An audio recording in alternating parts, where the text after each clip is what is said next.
Unfortunately, we've been under the weather for the last several days, basically since Christmas was over with. I have a question for you. How many of you remembers this combo from when you were younger?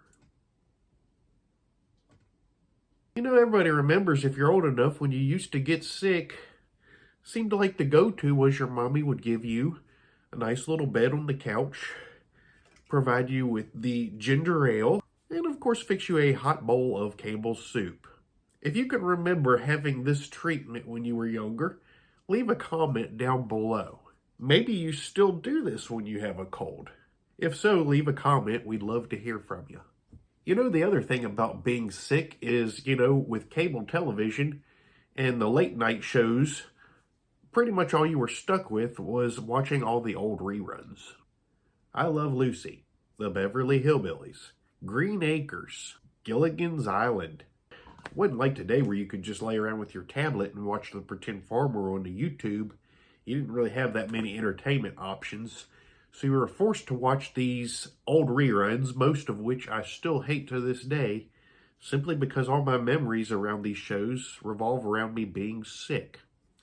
But I got to thinking about Gilligan's Island earlier today. Gilligan's Island is a TV show that basically, in a nutshell, it's a bunch of people stranded on an island, and they're shipwrecked there, and each episode involves them coming up with some way to almost get off the island until Gilligan screws it up. I got to thinking, though, was it really Gilligan's fault? Is Gilligan really to blame here? I mean, after all, this show ran for like 4 seasons. They never got off the island. Is it Gilligan's fault? I'm going to suggest to you that Gilligan is innocent. And I'm going to explain to you my reasoning in this video. Here's the issue I have with Gilligan's Island. It's not Gilligan's Island. It's a group of people here that set out on this 3-hour tour. Now, let's start with the skipper, because he's the one that's piloting this boat. He's kind of the captain of the ship. And I'm just kind of thinking to myself, what kind of moron takes everybody out on like this little charter without checking the weather? I mean, come on, people. I know it's the late 70s. You still had Doppler radar, okay? You're going to sit there and tell me he didn't know this storm was maybe coming? And we're not talking like a normal little thunderstorm. This is like a Category 7. This is like Mach 12. So, not a normal storm, but enough of a storm to blast this ship completely off course, tear it to pieces, and end up everybody stranded on this remote desert island that's so far from civilization, it's not even funny. How did you not see that coming? I'm sorry. So right from the get-go, we could blame the skipper for this whole thing and just shift all the blame away from poor Gilligan. But I want to dig it a little bit deeper. Let's talk about the professor for a second, because you start watching this show and you realize, okay, the only person that has any brains on this island at all is the professor, right? Now, Professor's smart enough that he could have got everybody off of that island probably within the first couple hours that they shipwrecked there. I mean, this guy's a genius, some of the stuff he comes up with.